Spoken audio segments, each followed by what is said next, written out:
नमस्कार। छात्र नेता से सीएम और सीएम से केंद्रीय मंत्री बनने तक का क्या है शिवराज सिंह चौहान का सफर और कैसे बने प्रदेश के मामा, प्रदेश के मुख्यमंत्री और देश के केंद्रीय मंत्री बनने तक का क्या है शिवराज सिंह चौहान का सफर। आज हम आपको छोटी सी स्टोरी के माध्यम से एक शॉर्ट वीडियो में शिवराज सिंह चौहान जी के बारे में शॉर्ट स्टोरी में बताएंगे कि आखिरकार किस तरह से वह प्रदेश के मामा से लेकर छात्र नेता से लेकर मुख्यमंत्री और मुख्यमंत्री से कैसे केंद्रीय मंत्री तक उनका सफर जारी रहा और कैसे अब वह मामा से केंद्रीय मंत्री और मुख्यमंत्री से मोदी केंद्रीय मंत्री बन चुके हैं।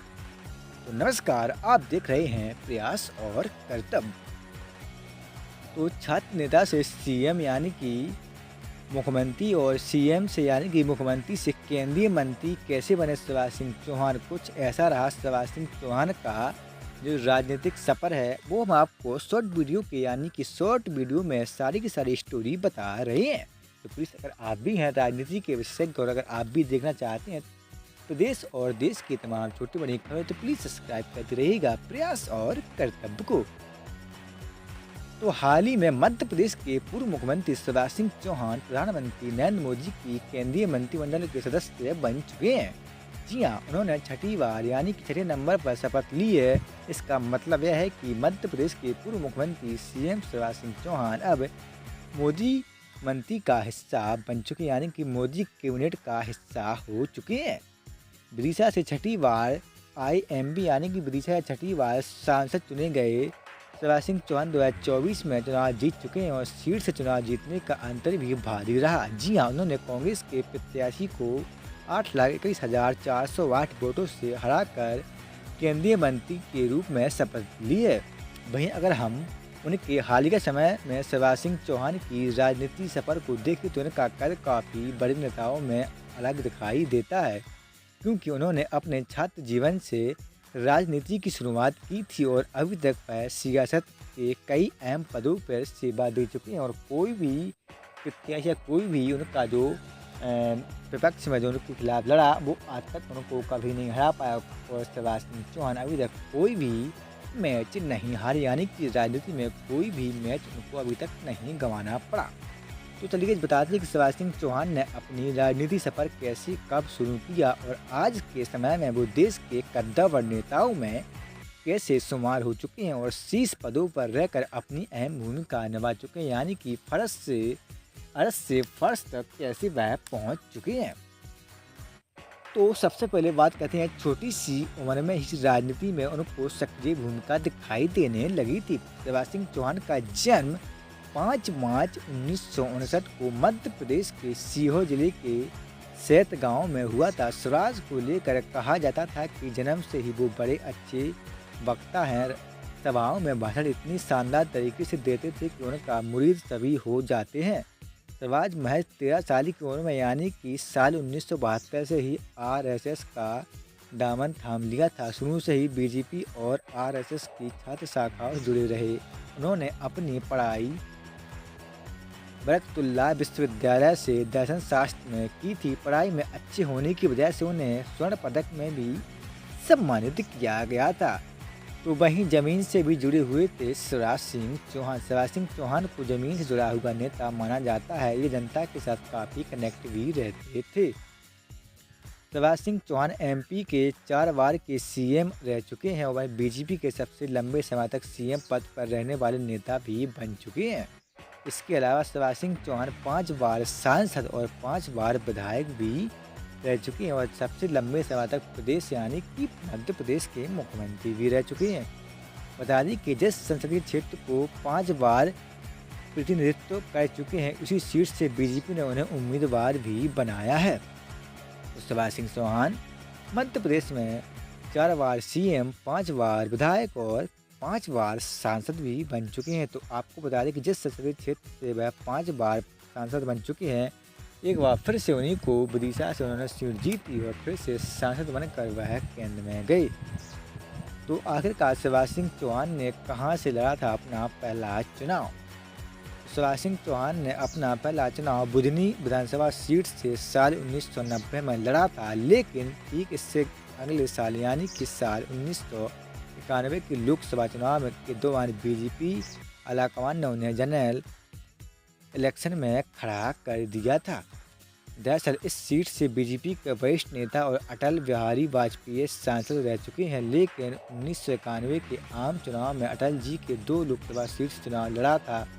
पहला चुनाव तो दूसरा विदिशा से, जी हाँ, पहला सीट लखनऊ से और दूसरी सीट विदिशा से अटल जी ने लड़ी थी। इससे लेकर अटल बिहारी ने कहा था कि जिस सीट पर उन्हें ज़्यादा मतों से जीत मिलेगी वो उसका प्रतिनिधित्व करेंगे, यानी वहाँ से अपनी सीट जारी रहेंगे और सेवा देते रहेंगे। तो इस चुनाव में अटल जी ने लखनऊ सीट से प्रचंड जीत मिली थी और वहीं से वह सांसद भी बने रहे थे और उन्होंने विदिशा सीट खाली कर दी थी, जबकि विदिशा सीट पर उन्हें थोड़ी कम वोट मिली थी, लेकिन जीत दर्ज करने में कामयाब हो गए थे। अपनी बात पर अमल करते हुए अटल जी ने विदिशा लोकसभा सीट छोड़ दी। भाजपा के शीर्ष नेतृत्व में इस सीट पर चुनाव लड़ने के लिए नेताओं की खोज करने लगे। तमाम खोजबीन के बाद शिवराज सिंह चौहान का नाम ऐलान कर दिया गया। तो वहीं विदिशा लोकसभा सीट से शिवराज सिंह चौहान पहली बार 1991 में खड़े हुए और अपनी पहली संसदीय चुनाव में उन्होंने भारी मतों से जीत हासिल की। जीत का कारनामा चलता रहा। बता दें कि विदिशा लोकसभा सीट से शिवराज सिंह चौहान 1991, 1996, 98 और 1999 एवं 2004 में सांसद भी रह चुके हैं। आखिरी बार शिवराज सिंह चौहान ने साल 2004 में लोकसभा का चुनाव लड़ा था और सांसद रहते हुए शिवराज सिंह चौहान ने साल 2003 में हुए एमपी विधानसभा चुनाव में दिग्विजय सिंह के सामने रावड़ागढ़ के मैदान में रहे थे। इस चुनाव को लेकर कहा जाता था कि शीर्ष नेतृत्व के शब्द कहने पर शिवराज सिंह दिग्गी के सामने चुनाव लड़ने को तैयार हो गए थे। उन्हें पता था कि वो सिंह के गढ़ में चुनाव नहीं जीत पाएंगे। अगर हार होती है तो उनकी राजनीति का करियर समाप्त हो सकता है। इसके बावजूद वो वहां पर चुनाव लड़ने के लिए तैयार हो गए। साल 2003 के विधानसभा चुनाव में दिग्विजय सिंह के सामने शिवराज सिंह चौहान को हार का सामना करना पड़ा था। ये हार शिवराज के करियर का पहला और अब तक का इकलौता हार ही माना जाता है। हालांकि भले ही शिवराज की हार इस चुनाव में हुई, लेकिन पार्टी विधानसभा चुनाव में बहुमत हासिल कर प्रदेश में सरकार बनाने में कामयाब रही और प्रदेश को कमान हिंदूवादी नेता उमा भारती के हाथ में सौंप दी गई। हालांकि उमा ने अपने हिंदूवादी और विवादित बयानों की वजह से विपक्ष के निशाने पर आने लगी, जिसका असर पार्टी शीर्ष नेतृत्व पर भी पड़ने लगा, जिसको देखते हुए बीजेपी आलाकमान ने उन्हें सीएम पद से हटाकर बाबूलाल गौर को मध्य प्रदेश का नया मुख्यमंत्री बना दिया। उमा महज 8 महीने तक ही सीएम पद पर रही थी।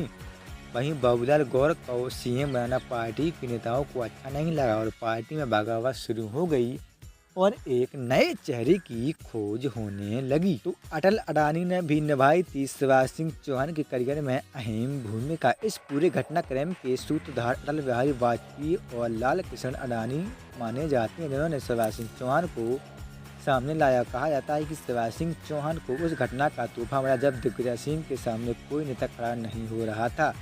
उस समय पार्टी की लाज रखने के लिए शिवराज सिंह ने राधौगढ़ के चुनाव लड़ा था और जिसका ख्याल रखते हुए अटल जी और अडानी सीएम बनने को तैयार हुए।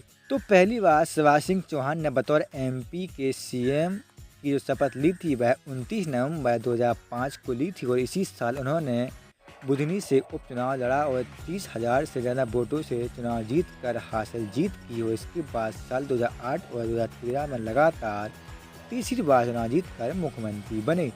छठी बार भी विदिशा का नेतृत्व करेंगे शिवराज सिंह चौहान। हालांकि साल 2018 के विधानसभा चुनाव में बीजेपी को बहुमत हासिल नहीं हुई और कांग्रेस ने कमलनाथ के नेतृत्व में सरकार बना ली, लेकिन साल 2020 में सियासी उठापटक और ज्योतिरादित्य सिंधिया और उनके साथियों के खेमा बदलने की वजह से कांग्रेस की सरकार 15 महीने के अंदर ही गिर गई और 23 मार्च 2020 को एक बार फिर से शिवराज सिंह चौहान मध्य प्रदेश के सीएम बने और चौथी बार सीएम के रूप में पदभार संभाला।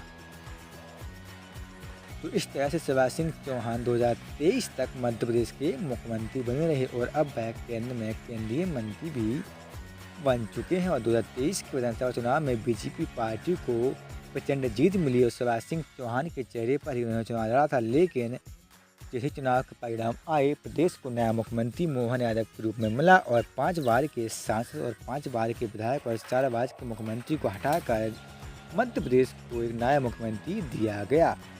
तो आखिरकार शिवराज सिंह चौहान कैसे मध्य प्रदेश के मामा और भैया के नाम से प्रसिद्ध हुए? मामा का संबोधन विशेष रूप से तब प्रचलित हुआ जब उन्होंने मुख्यमंत्री रहते हुए लड़कियों और महिलाओं के लिए कई योजनाएं शुरू की। सबसे प्रसिद्ध योजना लाडली लक्ष्मी योजना है, जिसके तहत बेटियों के भविष्य को सुरक्षित करने के लिए वित्तीय सहायता प्रदान की जाती है। इस योजना के बाद लड़कियों और उनके परिवारों ने शिवराज सिंह चौहान को स्नेहपूर्वक मामा कहना शुरू कर दिया। शिवराज सिंह चौहान को भैया बुलाया जाना लगा और उनके आत्मीय और सहज स्वभाव के कारण मध्य प्रदेश में लाडली बहना योजना लाकर शिवराज सिंह चौहान ने प्रदेश की लाखों महिलाओं को आर्थिक सहायता प्रदान की, जिसके बाद उन्हें महिलाओं ने भैया कहकर संबोधित किया। तो वहीं लाडली और छोटी और बच्चियों ने उनको और भांजों ने उनको मामा कहकर पुकारने लगे। इसी वजह से शिवराज सिंह चौहान को मध्य प्रदेश का भैया और मामा कहा जाता है।